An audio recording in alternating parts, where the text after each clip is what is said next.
Bonsoir. Donc, je vais essayer dans ce séminaire de vous donner un aperçu de la complexité des interfaces électrochimiques, et en particulier de la complexité lorsqu'on veut faire de l'élaboration de nouveaux électrocatalyseurs. Et pour ça, je vais prendre une réaction d'intérêt.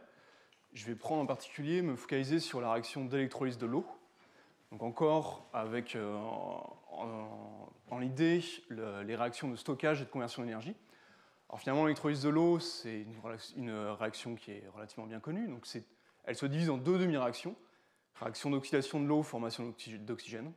Réduction de l'eau, formation d'hydrogène. Donc comme ça, on peut stocker l'énergie sous forme de combustible, qui est l'hydrogène finalement, et la reconvertir dans une pile à combustible et récupérer l'eau.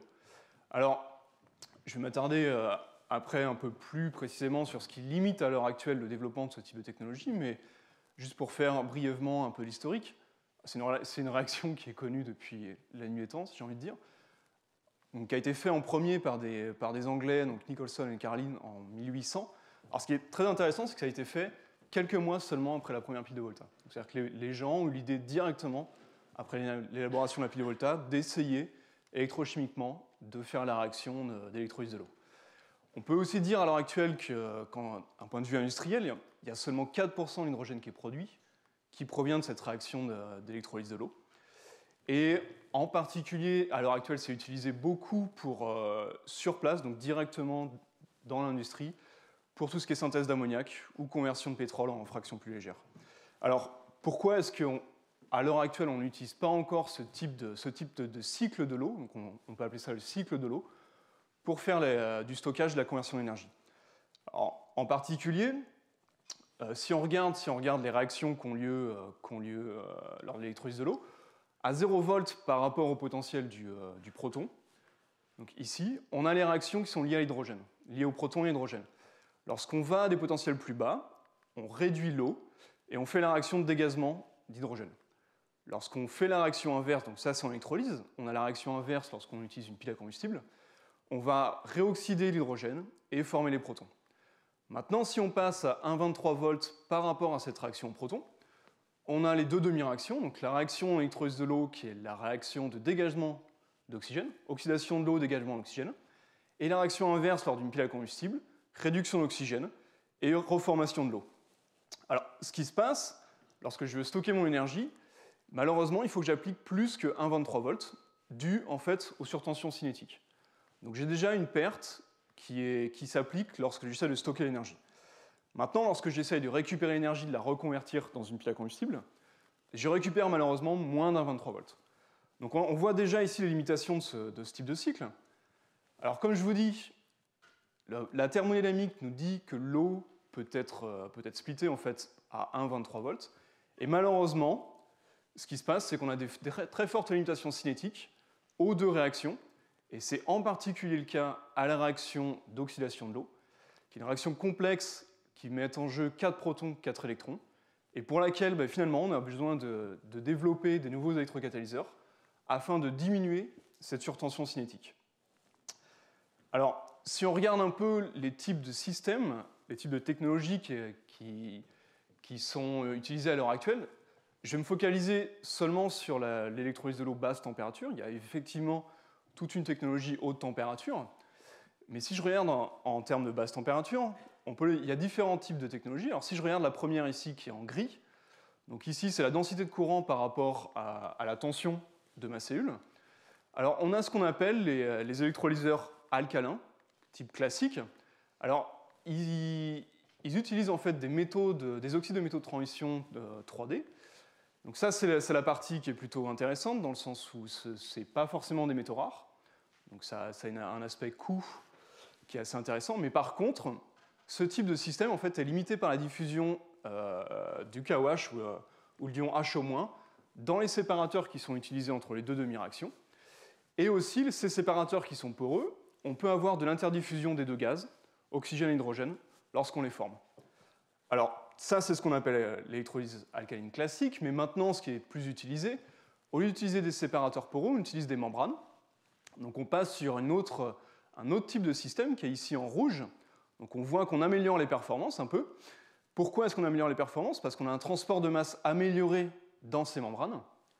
Malheureusement, l'utilisation d'une membrane amène un impact au niveau coût, et même si ces membranes ont un transport de masse amélioré, restent avec des conductivités relativement faibles en ce qui concerne le transport des anions H-. Et c'est pour ça que finalement, à l'heure actuelle, la technologie qui fonctionne le mieux, c'est la technologie qui, elle, fonctionne en acide. Donc dans ce cas-là, on n'a plus un transport d'anions, mais on a un transport de protons. On voit que les propriétés s'améliorent. Et donc ça, c'est vraiment lié à la meilleure conductivité des membranes. Et alors par contre, lorsqu'on améliore la conductivité de ce type de membrane, ça se fait au détriment de la stabilité des électrocatalyseurs qu'on utilise de part et d'autre, donc côté réduction et côté oxydation, dans le sens où ces milieux acides amènent des forts problèmes de corrosion de tous les matériaux qu'on va utiliser en oxydation et en réduction d'eau. Et donc, de ce côté-là, on est obligé d'utiliser des métaux nobles, type platine, ou type iridium et ruthenium. Donc il y a une demande en termes de recherche de catalyseurs qui soient premièrement actifs pour abaisser toutes ces barrières cinétiques, mais aussi qui soient stables dans ces conditions qui sont assez corrosives. Alors, comment est-ce qu'on approche la mise en forme d'électrocatalyseurs? À quoi on pense lorsqu'on le fait? Alors, il faut déjà remonter à comment est-ce qu'on fait une réaction redox. Donc, par exemple, je prends un réducteur, je l'oxyde, en surface d'une électrode inerte. Donc, l'électrode n'a aucune interaction avec mon couple redox. L'électrode ne sert que à transporter les électrons. Alors, ce qui se passe, c'est que si je me place à un potentiel où ma réaction pourrait se faire, c'est-à-dire que j'ai un delta G d'énergie qui est négatif, donc ma réaction devrait pouvoir se faire. Malheureusement, j'ai une barrière cinétique, ici une barrière d'activation qui s'applique. Ce que je vais faire, je monte juste le potentiel de mon électrode jusqu'à pouvoir passer finalement cette barrière d'activation et pouvoir faire ma réaction. Donc ça, c'est dans le cas d'une électrode qui est inerte, qui n'a pas d'interaction avec mon réactif. Maintenant, dans le cas du développement d'un électrocatalyseur, qu'est-ce qui se passe? Finalement, un électrocatalyseur, mais aussi un catalyseur, qu'est-ce qu'il fait? Il a une interaction spécifique avec mon produit, avec mon réactif, pardon, que je veux soit oxyder, soit réduire. Alors, ce qui se passe, c'est que l'interaction spécifique va venir en fait former des intermédiaires en surface de ce catalyseur, qui eux-mêmes vont avoir des énergies de formation, ici, et finalement, en venant former ces intermédiaires avec des énergies données, je vais pouvoir abaisser toutes mes barrières cinétiques liées à ma réaction d'oxydoréduction. Donc, lorsqu'on fait du design d'électrocatalyseur, on pense à la formation d'intermédiaires entre mon réactif et mon catalyseur. Alors ensuite, ce qui est intéressant, pourquoi est-ce que je parle beaucoup d'énergie de ces intermédiaires? C'est que finalement, on considère qu'on a toujours une relation linéaire entre les constantes cinétiques de la réaction, de ces réactions-là, donc ce qui veut dire la barrière d'activation. On considère qu'on a toujours une relation linéaire entre cette barrière d'activation et l'énergie de formation de ces intermédiaires. Donc comment est-ce qu'on écrit ça? Finalement, ma constante cinétique, qui est directement donnée par ma barrière d'activation, va avoir une relation directement linéaire avec ma constante de réaction, qui, elle, en fait, est donnée par l'énergie de formation de cet intermédiaire. Donc vraiment, on pense, lorsqu'on fait du design d'électrocatalyseur, on pense à la formation d'intermédiaires qui, finalement, gouvernent ces barrières cinétiques et améliorent la cinétique de la réaction. Alors maintenant, si je reviens à la réaction qui finalement nous limite beaucoup pour l'électrocatalyse de l'eau, qui est la réaction d'oxydation de l'eau et de formation d'oxygène gazeux. Alors, elle a un nom, j'avoue qu'il n'y a pas d'équivalent en français, donc je vais l'appeler OER, mais finalement c'est pour Oxygen Evolution Reaction. Donc c'est la réaction d'oxydation de l'eau qui implique en fait l'échange de 4 protons et 4 électrons. Donc c'est une réaction qui est relativement complexe. On considère que à chaque échange d'un électron ou d'un proton, on a formation d'un nouvel intermédiaire. Chaque étape intermédiaire va venir mettre en jeu l'échange couplé d'un proton et d'un électron. Alors maintenant, si on repart de l'eau, effectivement, premier échange proton-électron, je forme mon premier intermédiaire qui est HO. L'astérix ici, en fait, vient juste dénoter la surface du catalyseur. Donc c'est un HO adsorbé en surface de mon catalyseur. Ensuite, je refais une réaction, je déprotonne HO, je forme O. Ensuite, je viens refaire réagir H2O, je renlève un proton et un électron, je forme OOH, et ensuite je viens former mon oxygène gazeux. Alors ça, c'est le cas d'un catalyseur idéal. Si je suis dans le cas d'un catalyseur idéal, chacun de ces intermédiaires va être à 1,23 électronvolts de l'intermédiaire précédent. Ce que ça veut dire, c'est que maintenant, quand je viens appliquer mes 1,23 volts, toutes mes barrières qui sont liées à la formation de ces intermédiaires vont être plates. C'est-à-dire que normalement, je devrais pouvoir former mon oxygène. Malheureusement, ces catalyseurs ne sont pas idéaux et on a toujours des barrières liées à l'un de ces intermédiaires qui sont plus élevées que d'autres et qui sont en particulier plus élevées que ces 1,23 électronvolts. Et dans ce cas-ci, lorsque j'applique 1,23 volts, qui est le potentiel thermodynamique auquel je devrais pouvoir oxyder l'eau, malheureusement, il me reste toujours une barrière qui est positive en énergie. Et donc, il va falloir que j'ajoute ce qu'on appelle une surtension thermodynamique dans ce cas-là, afin de pouvoir passer cette barrière et pouvoir continuer mon chemin et venir finalement oxyder l'eau et former l'oxygène. Alors, ce qui est intéressant, ce que les gens ont regardé dans cette thématique, c'est comment est-ce que ces intermédiaires se comportent l'un par rapport à l'autre. Alors, ce qui est intéressant, c'est que malheureusement, ces intermédiaires en fait, ne peuvent pas être modulés de façon indépendante. C'est-à-dire, si je viens changer mon électrocatalyseur, ici par exemple, je change le métal de transition de l'oxyde qui compose mon électrocatalyseur, malheureusement, si je regarde l'énergie liée à la formation de cet intermédiaire, OOH ou celui OH, en fait, elles se scalent linéairement l'une par rapport à l'autre. Donc, ça implique déjà un souci, c'est-à-dire qu'on ne peut pas moduler de façon indépendante l'énergie d'un intermédiaire par rapport à l'autre. Alors, ça va avoir une deuxième implication que je vais vous expliquer ensuite. La façon dont on regarde ça c'est ce qu'on appelle une courbe de type volcano, ou volcan en français. Alors, comment est-ce qu'on regarde ce type de courbe? Finalement, on va venir tracer l'énergie de cet intermédiaire. Alors ici, je peux juste tracer celui de l'oxygène en surface, sachant que tous ces intermédiaires en fait, sont reliés les uns aux autres. Et je vais regarder ma surtension que je dois appliquer à la réaction. Donc ici, je suis à 0 surtension. Là, je vais augmenter ma surtension, donc l'activité va diminuer dans ce cas-là. Finalement, je vais me retrouver avec des pentes pour lesquelles une réaction, donc une formation d'un intermédiaire, va venir limiter ma cinétique. Alors, je vais avoir une pente, en particulier pour la réaction d'oxydation de l'eau. Première pente est liée en fait à la formation de la liaison oxygène-oxygène en surface de mon catalyseur. Donc, si je diminue, ici on voit l'énergie de formation de cette espèce adsorbée. Ici, on est sur une énergie très forte, donc très forte absorption. Ici, j'augmente vers une énergie très faible absorption. Alors, si je diminue mon énergie d'absorption, finalement, je vais pouvoir avancer dans ma réaction. On va déstabiliser cet intermédiaire au profit de la formation de celui-ci. Donc, on va pouvoir avancer sur la réaction, mais jusqu'à un point où, en fait, l'absorption est tellement faible qu'on va avoir une autre réaction qui finalement va directement être la formation de cet intermédiaire, qui va venir nous limiter. Donc généralement, on se retrouve dans un cas où on a toujours un optimum lorsqu'on essaye de faire de la mise en forme d'électrocatalyseur.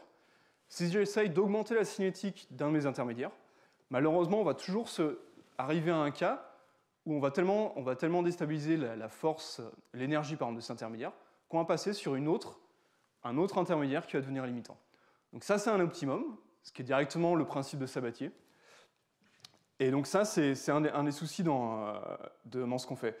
Le deuxième souci, c'est que malheureusement, cet optimum ne se trouve pas à 0 surtension.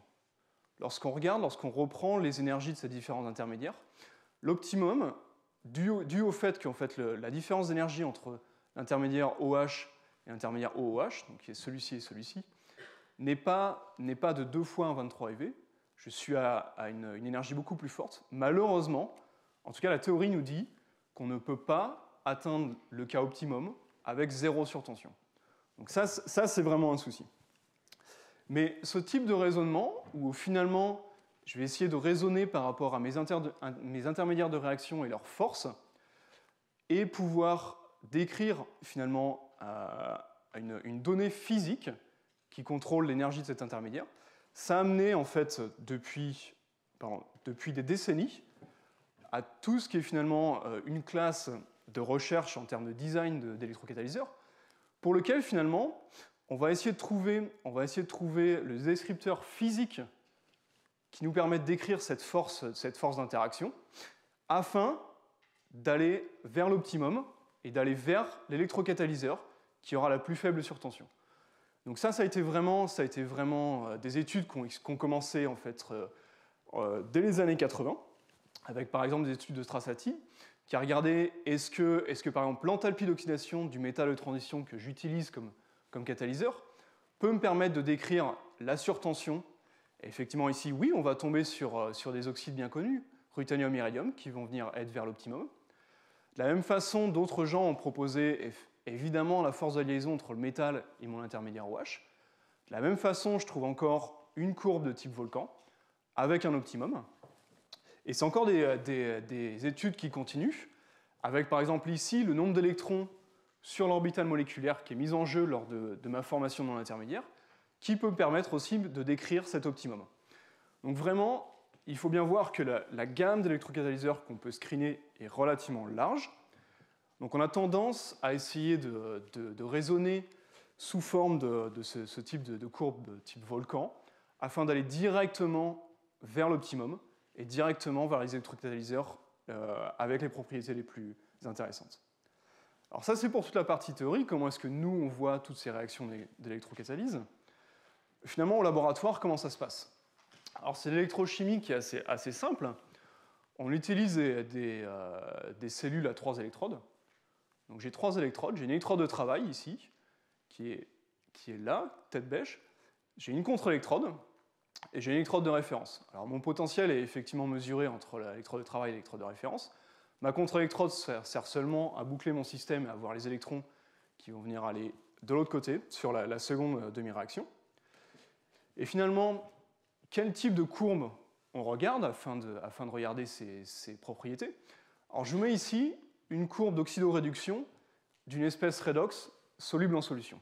Alors, vous voyez, ça forme une espèce de bec, comme ça. Donc, par exemple, je peux oxyder une espèce type A en A+, je viens avoir une espèce de bec, et ensuite je viens la réduire ici. Alors, pourquoi est-ce que j'ai cette forme qui est assez caractéristique? Première zone ici, j'ai une zone qui est exponentielle, qui est limitée par le transfert de charge. Donc, qui est vraiment limitée par le transfert d'électrons entre mon électrocatalyseur et l'espèce absorbée. Je viens ensuite sur une seconde zone ici où je vois mon courant qui finalement commence à diminuer. Ce que ça vient me dire, c'est que finalement, j'ai plus assez de matière en surface de mon électrode pour venir faire la réaction. Donc mon courant diminue tout simplement parce que j'ai plus de matière en surface de mon électrode. Et entre ces deux zones, j'ai une zone limite où en fait on a un cas où on va être limité par les deux phénomènes.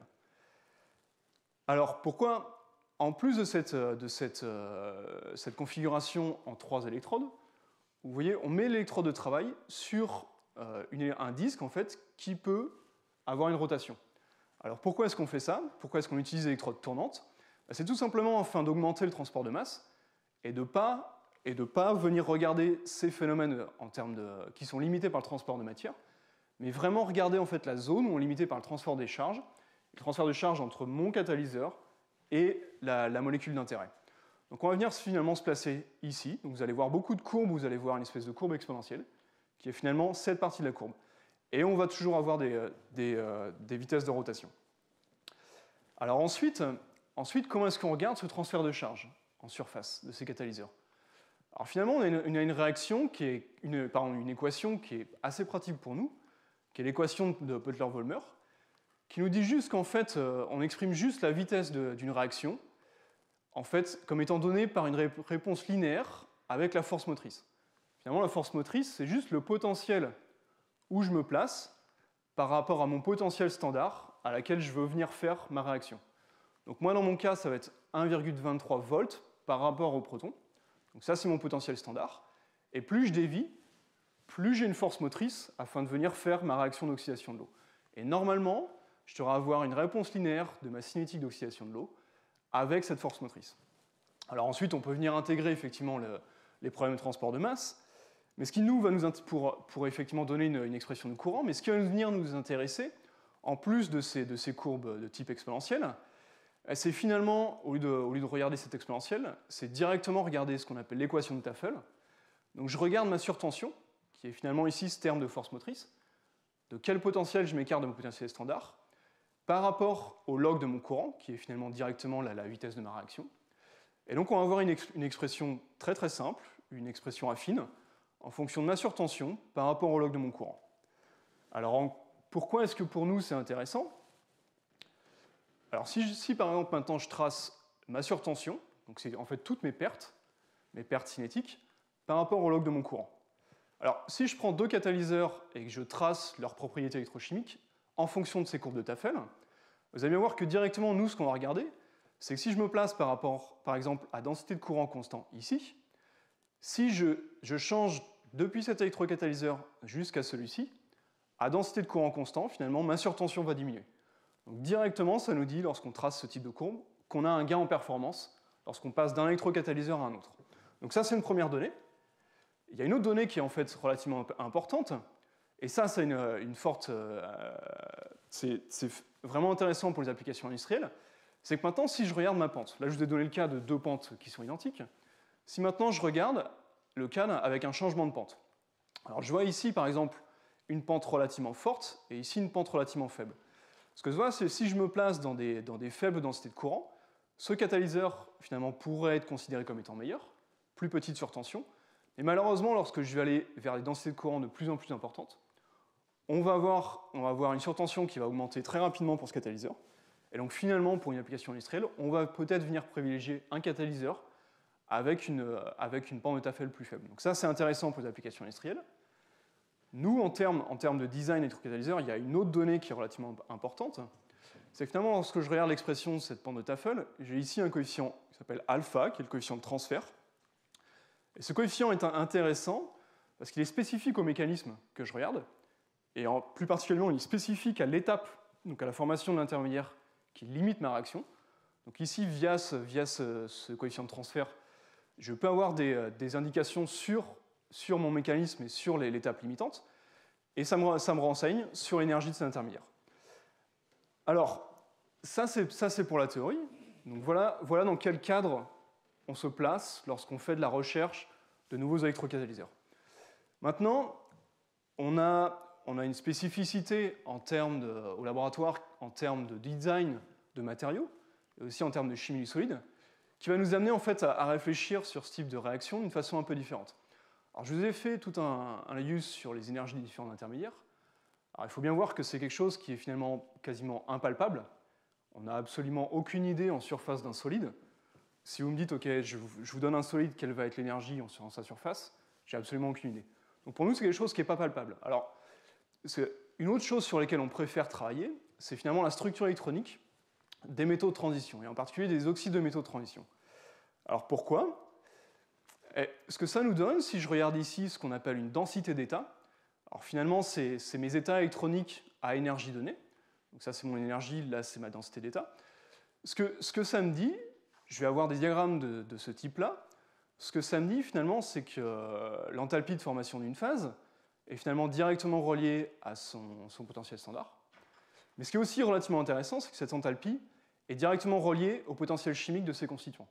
Alors, ce qui va nous intéresser ici, c'est qu'on a directement le potentiel chimique des électrons dans ce type de système, qui est finalement donné par le niveau de Fermi. Alors, quand je vous parle de transfert de charge, nous, c'est quelque chose qu'on peut venir moduler, et en particulier lorsqu'il faut que je transfère une charge entre mon catalyseur à un niveau énergétique donné par rapport à une espèce et à une réaction donnée qui elle-même a une énergie, on peut déjà venir essayer de regarder si on peut se placer dans le cas où on va avoir un alignement de ces potentiels chimiques des électrons. Et aussi, ce qu'on va venir regarder, c'est le potentiel chimique de l'oxygène, finalement dans l'eau ou dans l'oxygène gazeux, par rapport au potentiel chimique de l'oxygène dans mon électrocatalyseur. Donc ça, c'est les choses qu'on a commencé à regarder, voir si finalement, plutôt que réfléchir sur ces énergies d'intermédiaire, si on pouvait venir réfléchir sur des structures électroniques et sur des potentiels chimiques d'électrons ou de l'oxygène dans ces matériaux. Alors ce qu'on a fait, on a joué par exemple sur des structures d'oxydes de métaux de transition, donc ici du cobalt. Donc on a une structure qui est relativement complexe, qui s'appelle une perovskite, dans laquelle finalement on peut venir substituer des cations. Alors ici, vous voyez une terre rare, Ln, un barium, un cobalt. Et donc, ce qu'on peut faire en termes de design, on peut par exemple jouer sur le type de cation qu'on va utiliser. Alors l'intérêt que ça a, c'est si je joue sur ce cation, ici la terre rare, je peux moduler le potentiel chimique de l'oxygène via en fait une modification, premièrement du degré d'oxydation du cobalt, mais aussi de la covalence de la liaison métal-oxygène. Donc ce qu'on est venu faire, on est venu jouer sur différentes terres rares, praséodymium, samarium, gadolinium, holmium, et on a pu voir finalement qu'en jouant sur cette terre rare, on peut moduler ici, alors ça c'est un spectre d'absorption de rayons X. Puis ce qui nous intéresse ici, c'est l'intensité de cette absorption ici, qui est directement reliée au nombre de trous d'électrons sur la liaison cobalt-oxygène. Donc on voit, lorsqu'on change la terre rare, on peut moduler cette liaison cobalt-oxygène. Maintenant, ce qu'on a regardé ensuite, c'est lorsque je module ces propriétés de ces oxydes de cobalt, comment est-ce que ça se transcrit sur mes propriétés électrocatalytiques. Donc ici, vous revoyez finalement toutes ces courbes de type volcano que je vous ai introduit avant. Alors ce qu'on voit, c'est par exemple, lorsque j'amène le potentiel chimique de mes électrons, donc le niveau de Fermi, de plus en plus près du potentiel chimique de mon oxygène. Donc finalement, lorsque je fais ça, ce que ça me dit, c'est que mon oxygène va être de plus en plus facile à être oxydé. Mes électrons arrivent vers ces oxygènes. J'ai une amélioration de mes propriétés électrocatalytiques de ces oxydes de cobalt. Donc là, j'améliore mes propriétés, jusqu'à finalement, vous voyez ici, on n'a volontairement pas mis de deuxième branche sur ce type de tracé.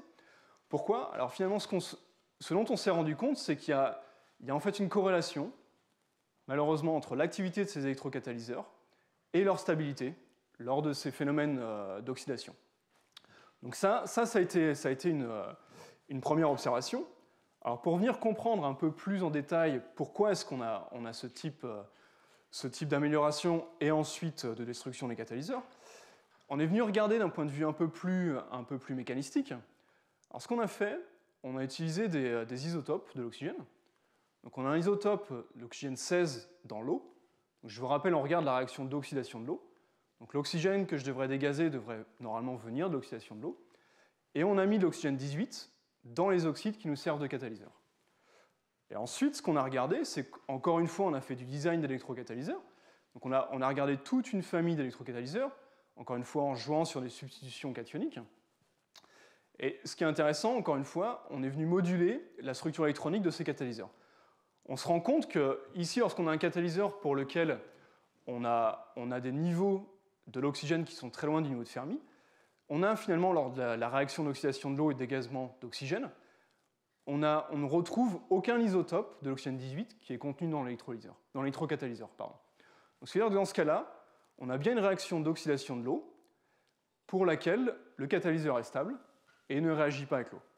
Malheureusement, si je commence à pousser, si mes électrons commencent à se rapprocher des niveaux énergétiques de mon oxygène dans le catalyseur lui-même, ce qu'on voit, c'est lorsque je fais ma réaction d'oxydation de l'eau, en plus de l'oxygène 16 qui vient de l'eau, je commence à retrouver en fait beaucoup d'oxygène 18 qui vient du catalyseur lui-même. Alors ce que ça nous dit, c'est qu'on n'est plus du tout dans le cadre de ce qu'on avait prédit, dans le cadre qui normalement nous permettait de réfléchir sur ce type de réaction, où on a adsorption de l'eau en surface du catalyseur, et ensuite formation de ces intermédiaires et formation d'oxygène gazeux. Mais on est dans le cas de catalyseurs qui finalement participent à la réaction d'oxydation de l'eau. Donc ça a été vraiment une surprise. Ce qui est intéressant ici, c'est que maintenant, lorsqu'on vient quantifier le taux d'oxygène qui en fait vient de l'électrocatalyseur lui-même, par rapport au courant catalytique, en fait, on voit une tendance. Plus le catalyseur participe à la réaction, plus la cinétique d'oxydation de l'eau va s'améliorer. Donc malheureusement, c'est ce que je vous dis, en fait, il y a toujours une corrélation entre activité et finalement stabilité, qui ici va être liée en fait à la participation du matériau lui-même dans la réaction d'oxydation de l'eau. Donc ça, c'est finalement des études qui en fait ont été regardées très récemment, on s'est rendu compte de ça très récemment, même si, il faut bien le dire, ça c'est des choses qui sont relativement bien connues dans la corrosion. Donc tous ces phénomènes de corrosion sont relativement bien connus, mais c'est finalement, à l'heure actuelle, ce qui limite fortement le développement de ces électrocatalyseurs, c'est tous ces phénomènes de réaction en surface, et beaucoup de groupes finalement suivent aussi ce type d'approche à essayer de comprendre l'implication du catalyseur. Ce qui est intéressant, c'est que finalement, on se retrouve dans les mécanismes qui normalement sont envisagés pour les catalyseurs homogènes. C'est-à-dire un catalyseur qui participe directement à la réaction. Alors, j'en reparlerai un peu après. Ce que ça fait, c'est que lorsque je suis capable d'atteindre les niveaux énergétiques de mon oxygène, du catalyseur lui-même, je viens former un radical oxygène qui sera lui-même électrophilique, et ce radical oxygène va venir chimiquement réagir avec l'eau, ou en fait chimiquement réagir avec un autre radical du matériau lui-même, afin de venir former l'oxygène gazeux. Donc on voit maintenant que là où on en est, on a poussé plus loin en termes de compréhension des mécanismes, et on essaye d'aller plus loin que toutes ces compréhensions type adsorption-désorption. Alors, en quoi c'est intéressant de faire finalement toutes ces études de mécanismes? C'est lorsqu'on a regardé finalement l'implication du réseau d'oxygène de ce catalyseur dans la réaction d'oxydation de l'eau, on a trouvé une autre chose qui est assez intéressante pour nous, c'est que finalement tous ces catalyseurs ici, donc celui-ci en marron, en bleu ou en vert, qui ont le réseau d'oxygène qui participe à la réaction, vont en fait avoir des cinétiques de réaction qui sont fortement impactées par le pH de ma solution.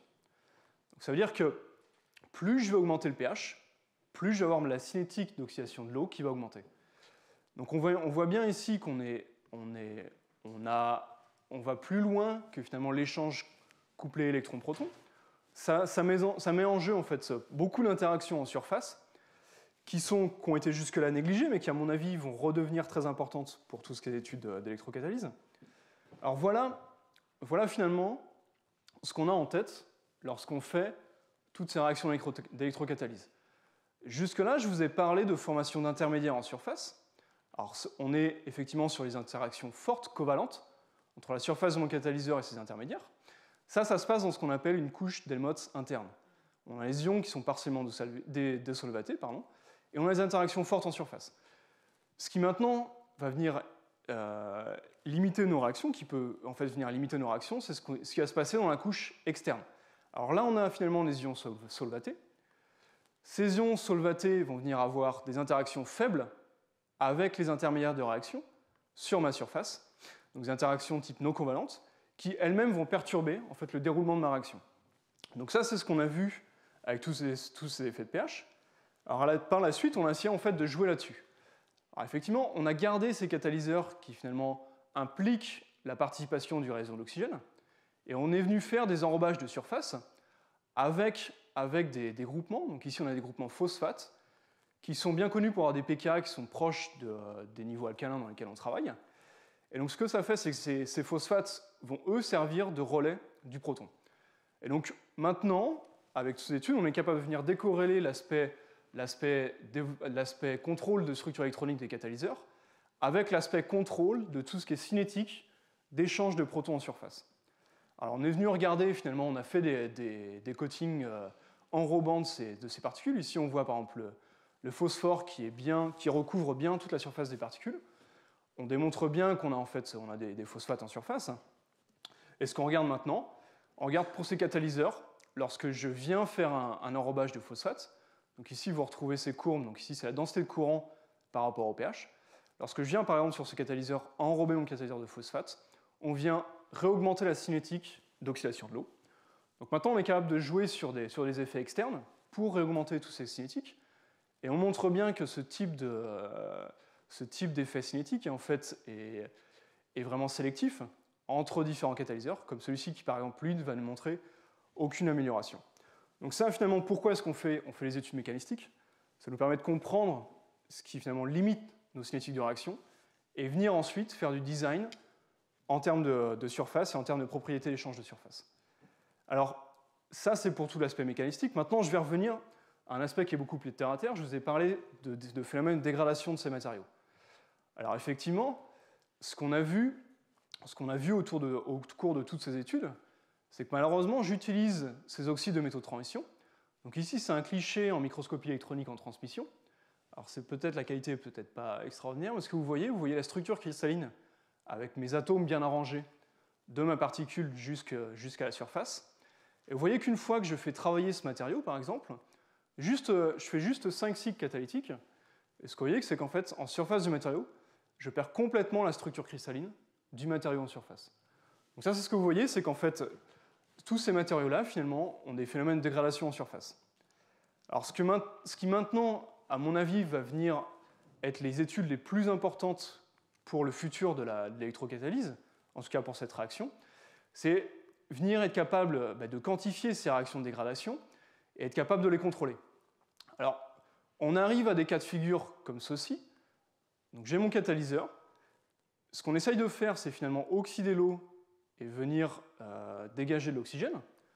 Donc, je vous ai parlé en fait de tous ces effets d'échange de protons. Je vous ai aussi parlé du fait que, malheureusement ou heureusement, mon catalyseur peut venir participer à cette réaction et on peut avoir dégazage de l'oxygène du catalyseur lui-même en oxygène gazeux.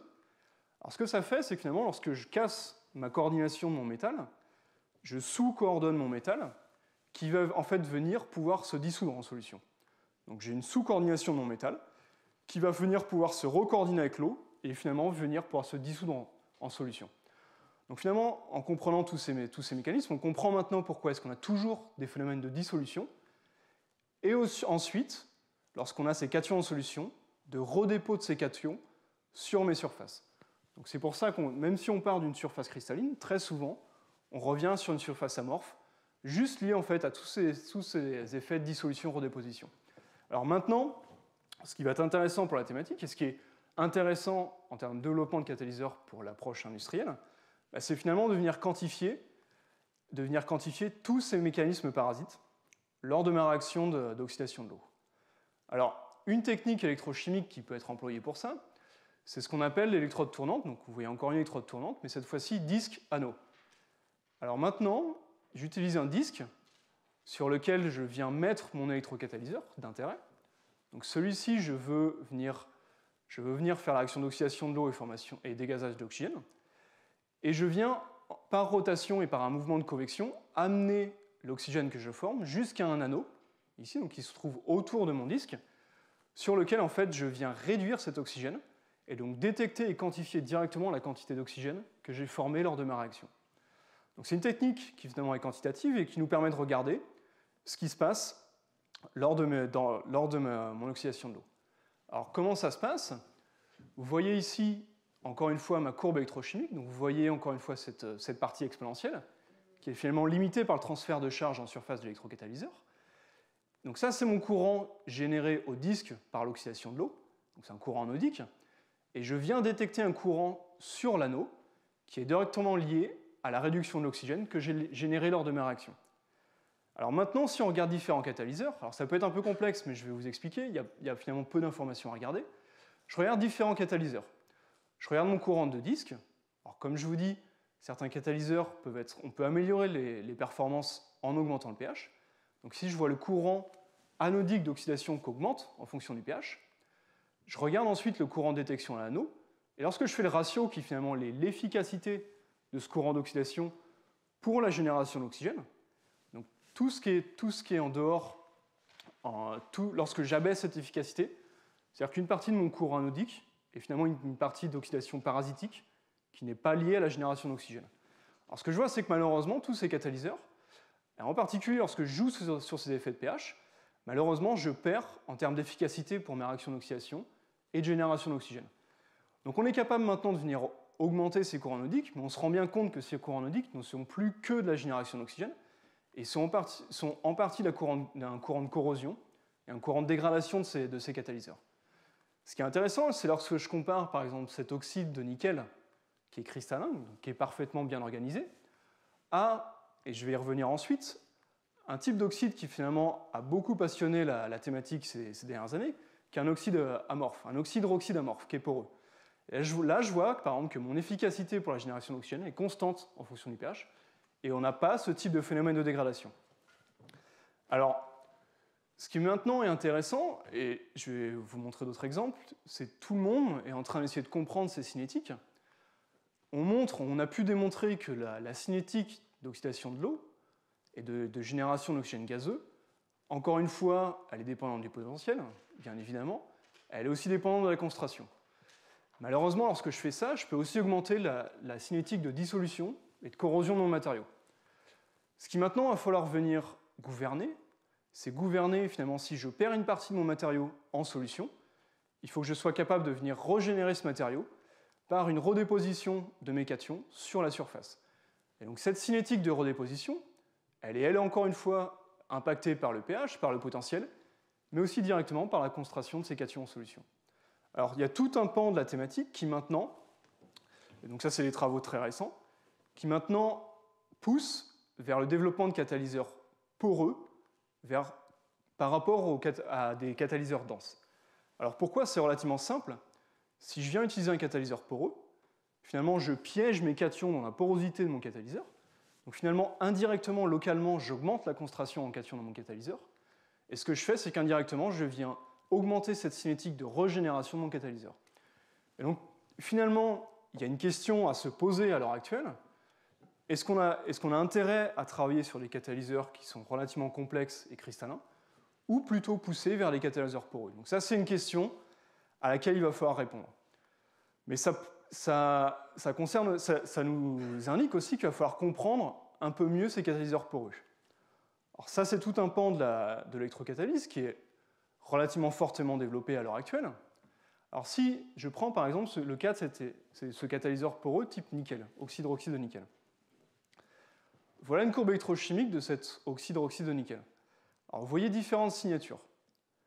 Première signature ici, je prends mon hydroxyde, NiOH 2 fois, je l'oxyde, donc je perds un électron, un proton, je forme un nickel 3, un oxyde-oxyde. Ensuite, vous voyez cette partie exponentielle, je continue à oxyder mon nickel, et en plus je commence à oxyder mon eau. Donc voilà la courbe électrochimique de ce type de catalyseur poreux.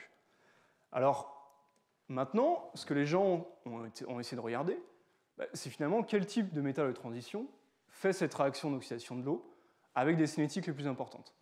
Donc ça, des gens ont commencé à regarder toute la famille de métaux de transition, et on se rend compte que les meilleurs de ces catalyseurs sont finalement les nickels, c'est pour ça que je vous ai parlé des nickels, mais aussi, en particulier, le nickel substitué au fer. Alors là, il y a eu tout un pan de la thématique qui s'est un peu excité, comprendre pourquoi est-ce qu'une toute petite substitution de ce catalyseur au nickel par le fer peut augmenter sensiblement les propriétés de ce catalyseur. Alors une première observation qui a été importante, les gens ont regardé par exemple la préparation de cet oxyde-oxyde de nickel-fer directement lors de la synthèse. Donc là, intentionnellement, on prépare un hydroxyde qui contient directement le nickel et le fer. On voit sa cinétique de réaction qui est relativement importante. Et ensuite, ce que je vais regarder directement l'oxyde-oxyde ou l'hydroxyde de nickel sans fer initialement mis dans mon catalyseur. Alors, ce que les gens ont vu, c'est que malheureusement, tous ces catalyseurs, qui en fait ont tous ces phénomènes de dissolution, redissolution, sont vraiment impactés par tout ce qui est impureté dans ma solution et dans mon eau. Alors, un des problèmes, alors ici ça tourne à notre avantage, c'est que par exemple, lorsqu'on est en milieu alcalin, j'ai beaucoup de fer dans le KOH, même si c'est inférieur à quelques ppm, j'ai beaucoup de fer, et finalement tous ces catalyseurs vont venir absorber le fer et vont voir leurs propriétés complètement modifiées en cours du cyclage. Donc ici, on voit lorsque j'absorbe le fer, je vois mon activité électrocatalytique qui augmente. Donc ça a été une observation relativement importante. Et donc on a essayé de pousser dans ce sens-là. Finalement, en plus de regarder sur des alcalins, type potasse à base de fer, on est venu regarder en fait l'effet, pour ces oxyde-oxyde amorphes, l'effet de différents cations. Dans le sens où on voit bien que si on est capable de modifier la solution, on peut en particulier modifier la cinétique de ces réactions. Donc on voit lorsque j'ai cet oxyde-oxyde de nickel avec des impuretés de fer, on voit que j'ai une grande sensibilité de ces oxydes-oxydes au type de cation que j'utilise en solution. En particulier, ce qui est venu nous intéresser, c'est lorsque j'utilise de la potasse, qui est utilisée régulièrement dans les électrolyseurs industriels, j'ai une activité ici, lorsque j'ai du fer, qui est largement augmentée. Je garde mon oxyde-oxyde avec des impuretés de fer, je change juste mon cation qui normalement est censé être inerte pour la réaction, et je vois mon activité, donc ici je vois ma surtension qui augmente d'un coup. Je vois aussi un changement de pente, donc ça c'est les pentes de Tafel dont je vous ai parlé, ce qui m'indique aussi que j'ai un changement d'étape limitante pour ce type de catalyseur. Donc indirectement, ce qui est intéressant pour ces types de catalyseurs poreux, qui finalement vont très certainement être amenés à être utilisé dans les catalyseurs, dans les électrolyseurs commerciaux, c'est qu'on voit une très très grande sensibilité au type d'électrolyte que l'on met et au type d'impureté. Ce qu'on voit aussi, c'est que malheureusement, on a une surface qui est poreuse, dans laquelle l'électrolyte finalement vient s'imprégner, l'eau vient s'imprégner dans tous les pores de mon catalyseur. Jusqu'à un moment où en fait, on se rend compte que la cinétique de mon électrolyse de l'eau est gouvernée par des effets qui ne sont plus finalement seulement le transfert de charge, mais qui sont simplement gouvernés par des effets de diffusion de l'eau et du proton dans toute l'épaisseur de mon catalyseur. Donc comment on regarde ça? On change l'eau avec l'eau deutérée, donc l'eau lourde. En faisant ça, j'abaisse la cinétique ou la diffusion, les propriétés de diffusion de mon proton et de l'eau. Et je vois qu'en faisant ça, j'abaisse complètement les cinétiques de réaction de mes électrocatalyseurs. Donc là encore, il y a toute une partie de design de catalyseur, en termes de contrôle de porosité pour toutes mes cinétiques de réaction, pour toutes ces interactions avec mon électrolyte, qui vont être importants lorsque je vais vouloir venir designer des catalyseurs pour une application industrielle. Et donc ça amène à un pan de l'électrocatalyse qui est très fortement développé à l'heure actuelle, tout ce qu'on appelle les concepts d'autoréparation, où finalement j'ai une électrocatalyse qui est plus simplement ce que je vous ai démontré au début, ce qu'on lit dans les bouquins, l'électrocatalyse où j'adsorbe en surface de mon électrocatalysateur, je forme mes intermédiaires, je désorbe, mais finalement tout autour du cycle catalytique, mon catalyseur finalement vit sa vie, participe à la réaction, on forme des radicaux qui vont venir réagir, dégazer l'oxygène. Malheureusement, ces types de catalyseurs vont être décoordonnés, peuvent repartir en solution. Et on a un problème en termes pour gérer toutes ces cinétiques, afin finalement d'obtenir un catalyseur qui soit stable dans la durée. Donc ça, c'est tout un pan de la thématique qui est développé à l'heure actuelle. Donc ça, c'était pour tout ce qui est catalyseur en milieu alcalin. Maintenant, je vous ai dit, pour tout ce qui est application industrielle, malheureusement, les catalyseurs en milieu alcalin fonctionnent un peu moins bien que ceux en milieu acide. Alors maintenant, si je passe d'alcalin à l'acide, je vais avoir deux différences majeures. Bien évidemment, lorsque je regarde mes conditions à pH 0 ou à pH très fort, on se rend compte qu'à pH 0, j'ai des conditions qui sont bien plus oxydantes, et évidemment en acide, bien plus corrosives qu'en alcalin. Un autre point important, on a des réactions et des mécanismes de réaction qui sont différents. Alors pour nous, il faut bien voir que lorsqu'on travaille en milieu alcalin, mon réactif, c'est l'hydroxyle, et c'est pas l'eau. Donc ma réaction, finalement, fait intervenir 4 ions H- pour générer O2, proton, hydrogène et eau.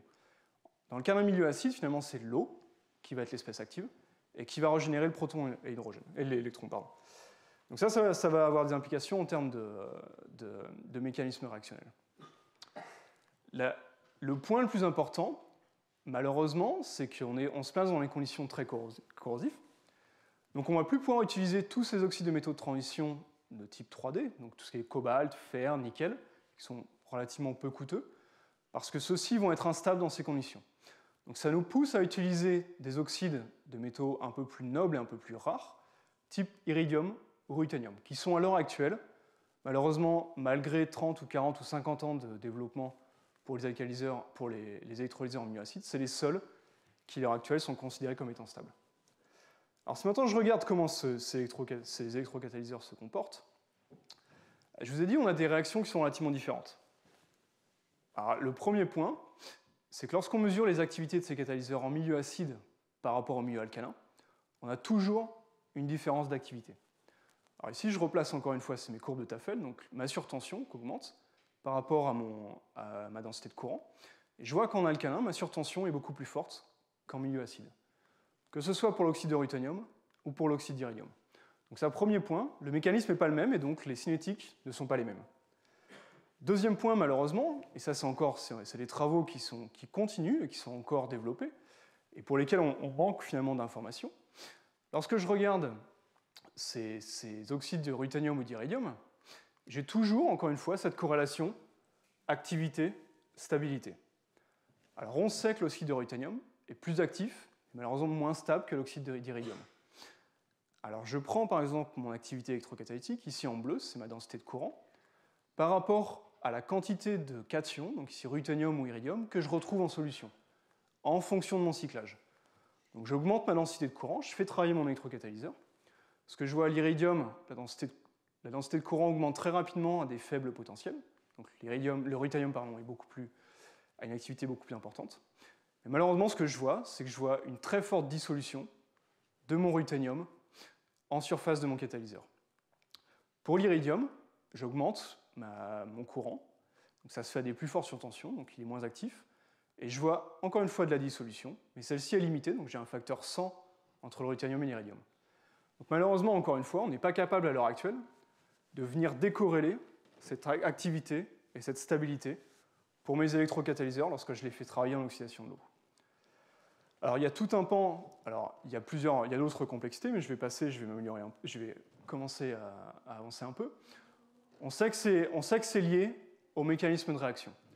Donc en particulier, pour nous, lorsqu'on voit cette corrélation, il faut qu'on comprenne tout le mécanisme de réaction et de voir si on a des intermédiaires communs qui pourraient expliquer en fait l'activité catalytique par rapport à la cinétique de dissolution.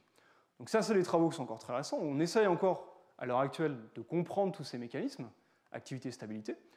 Ce que les gens ont suspecté, c'est que finalement, les oxydes d'iridium ou les métaux de transition à haut degré d'oxydation, donc si je vois, lors de mon cycle catalytique, je vois la formation d'un iridium Si+, en surface, via l'oxydation de ma surface, les gens suspectent en fait que cette formation d'un oxyde à très haut degré d'oxydation va être responsable pour la génération d'oxygène, mais aussi pour la dissolution.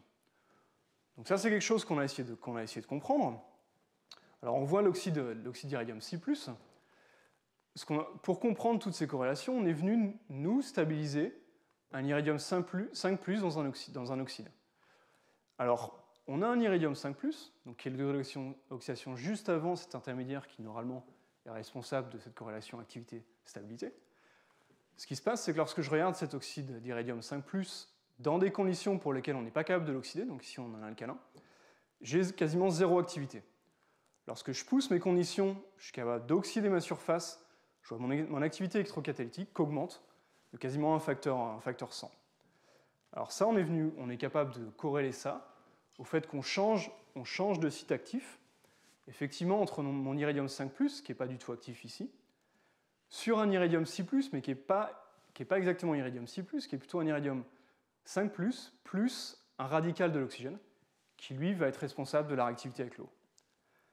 Alors maintenant, lorsqu'on regarde ces catalyseurs en surface, encore une fois, on les fait tourner, je vais aller assez rapidement, et encore une fois, lorsque j'ai ce couple iridium 5 et Si+, je regarde la surface de mon catalyseur après synthèse, et maintenant après réaction, ce que je vois, c'est que la surface de mon catalyseur est complètement reformée. Donc je vois une nouvelle espèce qui se forme graduellement au cours de mon cyclage en surface de mon catalyseur. Donc ça, malheureusement, c'est une donnée qu'il faut qu'on intègre. On est capable de venir améliorer la cinétique de nos réactions, mais ça se fait toujours aux dépens de la stabilité de ces réactions. Donc on a toujours cette corrélation stabilité-activité. Et donc ça, à l'heure actuelle, je pense que vous voyez tous ces travaux qui sont relativement récents, et ça, c'est les travaux qui continuent. On essaie de voir s'il n'y a pas des moyens, via, encore une fois, la génération d'électrocatalyseurs poreux, contrôler encore une fois ces effets de dissolution, redéposition. Donc on vient jouer sur la porosité, on vient jouer sur la morphologie de la surface. On essaye aussi de regarder sur les interactions entre ce catalyseur et le substrat. On essaye de voir s'il n'y a pas des moyens externes de venir contrôler toute cette corrélation activité-stabilité, qui finalement, lorsque on se replace pour une application industrielle, est finalement à l'heure actuelle ce qui limite en grande partie tout le développement de ces électrocatalyseurs. Alors, je vais faire très rapidement. Je vous ai montré juste une réaction, qui est la réaction d'oxydation de l'eau. Et le titre était un peu provocateur en parlant de cauchemar. En fait, effectivement, tout ça, toutes ces interactions spécifiques en surface, toutes ces réactions d'intermédiaires, ces interactions entre les intermédiaires et finalement ma solution, vont venir s'appliquer à toute l'électrocatalyse en général. Alors non seulement les réactions liées à l'oxygène, mais je peux regarder maintenant l'autre demi-réaction, qui est finalement liée à la réduction de l'eau et à la génération d'hydrogène. Alors il y a encore en grande partie des développements d'électrocatalyseurs pour ça. On sait depuis 100-200 ans que le platine fait cette réaction très très bien. Il y a un souci avec le platine, je vais essayer de vous démontrer pourquoi, c'est que finalement le platine fonctionne très bien en milieu acide, mais ne fonctionne quasiment ou très, très mal, ou en tout cas beaucoup moins bien, en milieu alcalin. Alors, lorsque j'utilise le platine comme électrocatalyseur, alors, voici une courbe, donc ça peut paraître un peu compliqué, mais je vais vous guider. On a différentes réactions. Lorsque, par exemple, j'essaie d'oxyder l'eau à haut potentiel, je vois ma réaction d'oxydation de l'eau. Le platine fait ça à très haut potentiel. C'est bien pour ça qu'on ne l'utilise pas en oxydation de l'eau. Lorsque je veux l'utiliser en réduction d'oxygène et reformation de l'eau, il fonctionne très bien. Donc là, on voit un très fort courant pour la réaction d'oxygène. Maintenant, lorsque je me place côté proton et réduction de l'eau, il fait très bien la réduction de l'eau ici et la génération d'hydrogène. Mais ce qu'il faut bien voir, c'est qu'entre ces gammes de potentiel, j'ai toutes des signatures, ici, qui sont en rouge, qui sont liées en fait à des phénomènes d'absorption en surface de mon catalyseur. En particulier, j'ai un phénomène d'absorption ici très proche du potentiel auquel on vient réduire l'eau pour former H2. J'ai un potentiel auquel en fait, j'absorbe du proton en surface de mon catalyseur. Donc, alors, je vais passer relativement rapidement. On sait que ces phénomènes d'absorption sont très impactés par le type de pH et le type de solution qu'on regarde. Donc on vient regarder ces pics d'absorption ici, on voit, alors je ne vais pas rentrer dans les détails, mais on voit qu'ils sont très fortement impactés par le pH de ma solution. Alors comment est-ce que nous, ça va venir nous impacter très concrètement. Encore une fois, je prends mon interface électrochimique. J'essaie de réduire l'eau.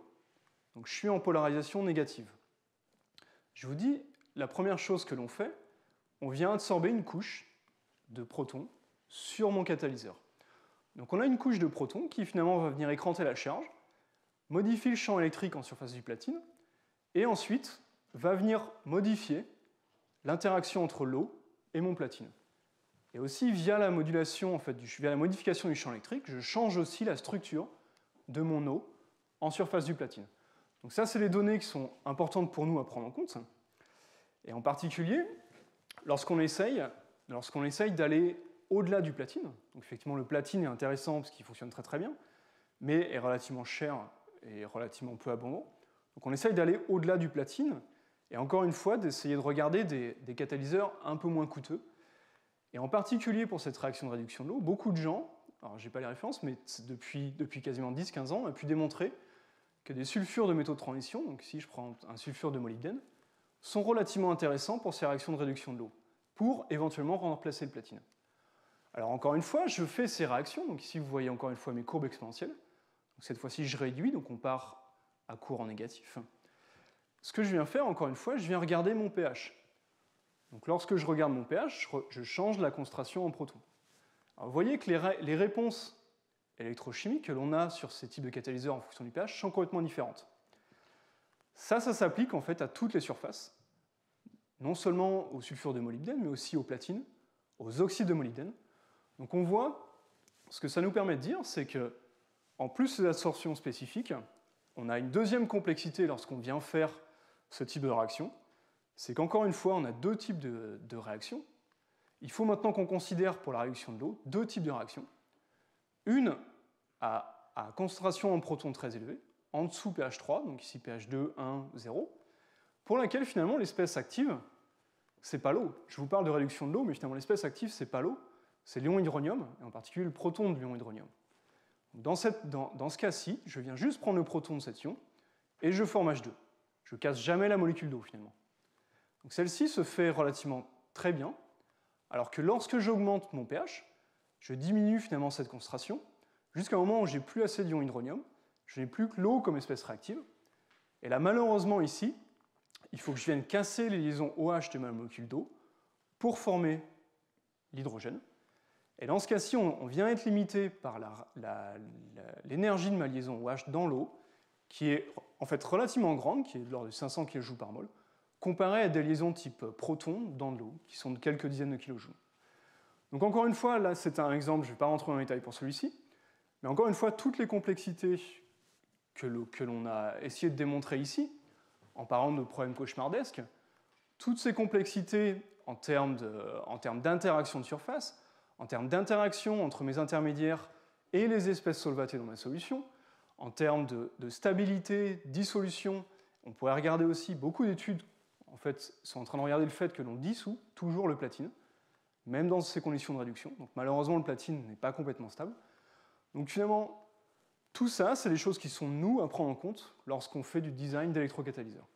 Donc c'est vraiment une science à différents niveaux, et tous ces différents niveaux ont besoin d'être pris en compte.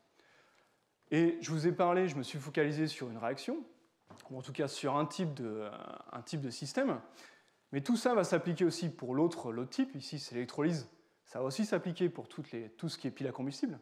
Je ne vous ai pas présenté, il y a tout un pan de la thématique qui s'occupe aussi de tout ce qui est électrocatalyseur pour pile, mais aussi ce qui va venir être intéressant, lorsqu'on veut essayer par exemple de réduire le CO2, beaucoup de gens essaient de faire de la réduction du CO2 et la formation de fuel, donc par exemple de méthanol ou ce genre de choses, avec des électrocatalyseurs.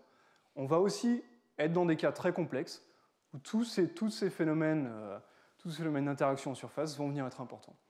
Ça s'applique aussi, il y a tout un pan de la littérature qui maintenant essaie de regarder le cycle de l'azote afin de former des nitrates. Donc, on a vraiment des systèmes complexes. Et sur ce, je ne vais pas aller plus loin et je voudrais vous remercier pour votre attention. Remercier, en plus des personnes qui me soutiennent, remercier les étudiants qui ont aidé à ces projets, à ces études. Voilà.